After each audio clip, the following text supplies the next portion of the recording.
Exposed wires at the water heater, no TPR valve piping, single strand wires, a little bit of improper disconnect box, but okay.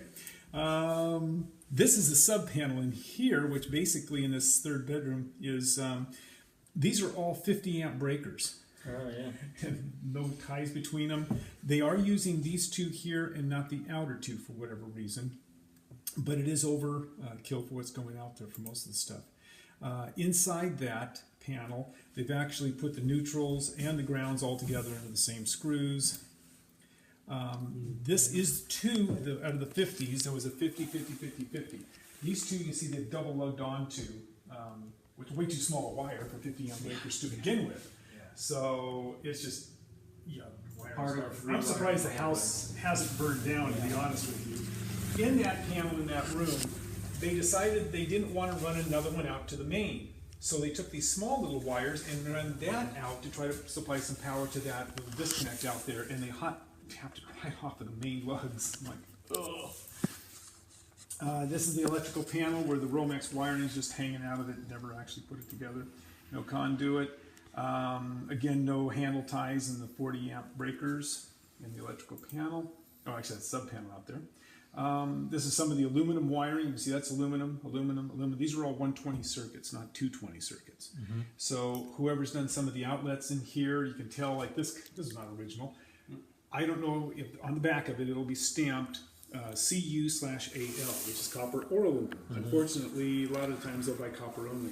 That's why they quit using the aluminum wiring back in the 70s back in New York, because they were burning houses down, because Joe Homeowner would go over to Lumberjack and buy up a copper-only outlet. The guts of the copper outlets cannot take the heat of the aluminum wiring, and it would start on fire.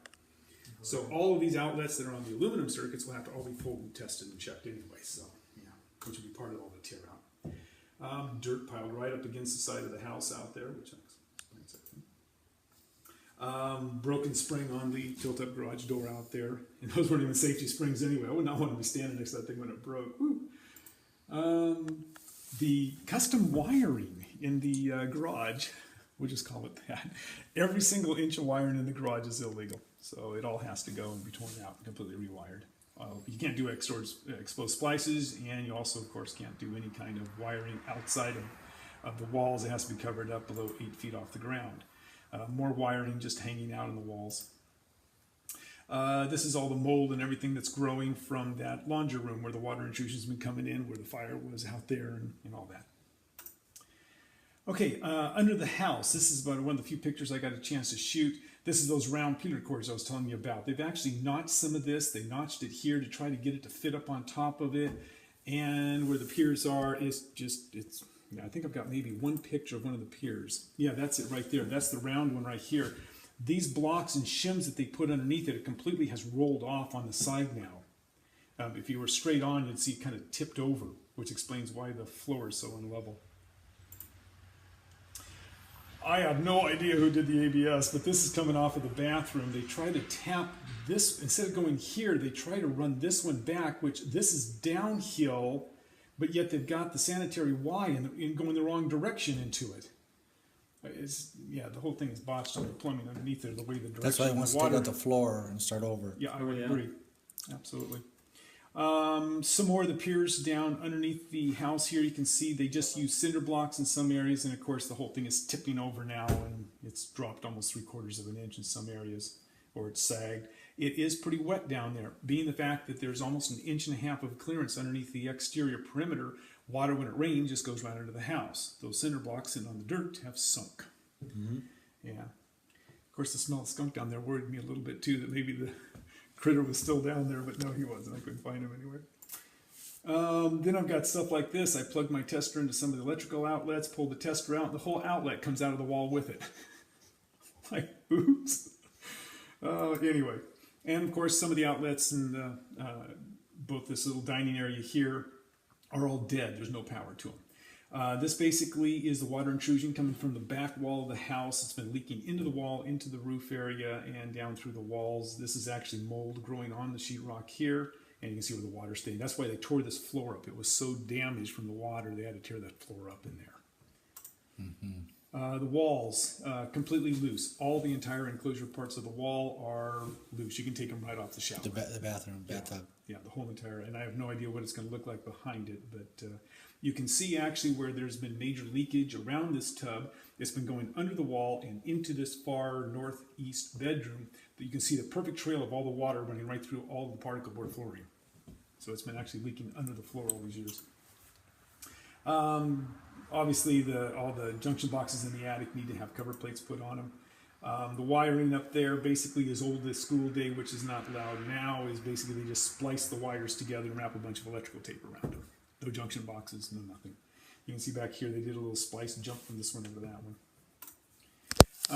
Last picture I've got, this is like just above our hood in the kitchen here. This is how they decided that they wanted to get power to it. So they pulled the wires right out, ran the single strand wires down and plugged it into the top of the hood to make it work.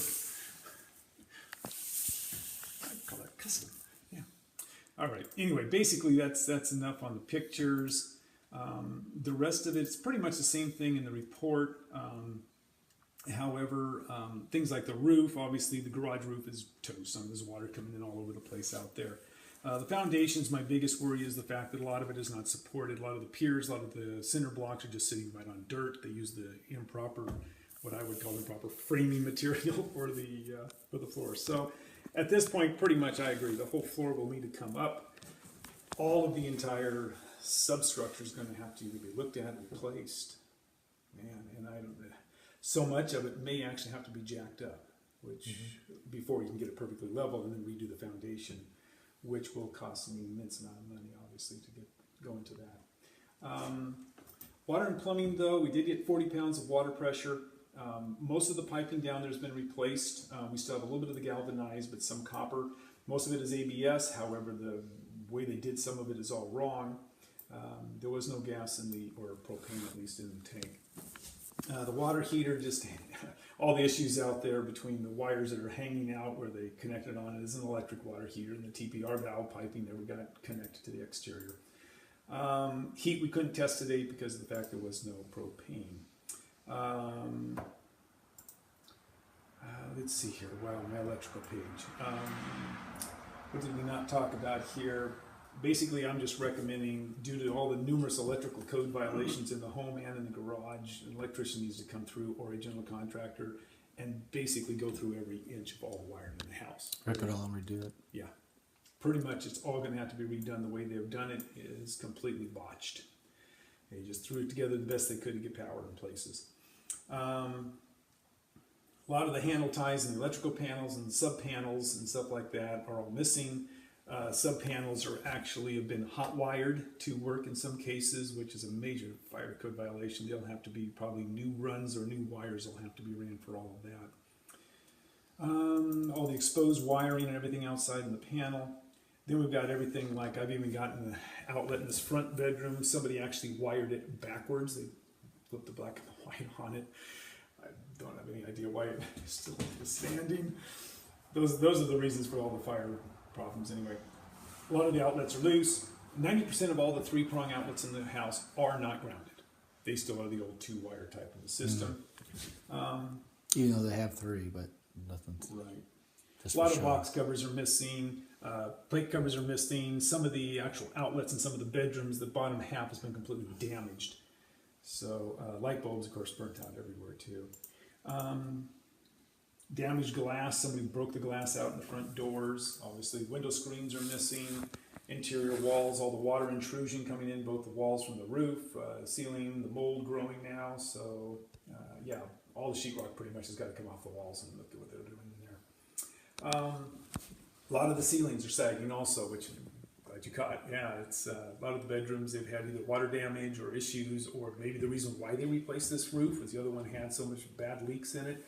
Water was coming down, and now we're getting sags, and you can see it through the ceiling joists. Floor coverings, beautiful, gorgeous floor coverings. I love it. That's a new look, right? Yeah. Wow, it's that particle board look. We'll just toss that into the custom. Yeah. Fireplace is just a freestanding fireplace. Yeah, throw the wood in and burn it. The one ceiling fan in the house actually does turn. Smoke detector, no carbon monoxide testers in the home. Laundry, there really is not a laundry room in the house. It's all the way in the back, but unfortunately that building for the laundry room completely has to be torn down because the entire roof, back wall, fire, everything, it's rotted. Water's been coming through the roof and dry rotted the entire plywood roof material. A little bit of insulation up in the attic. They did back the attic, which was nice to see. Garage basically just needs all the main wiring. Some of the framing could be salvaged probably, but the roof itself, wiring, garage door, all that has to be replaced. As far as anything else out there, no, nothing else there.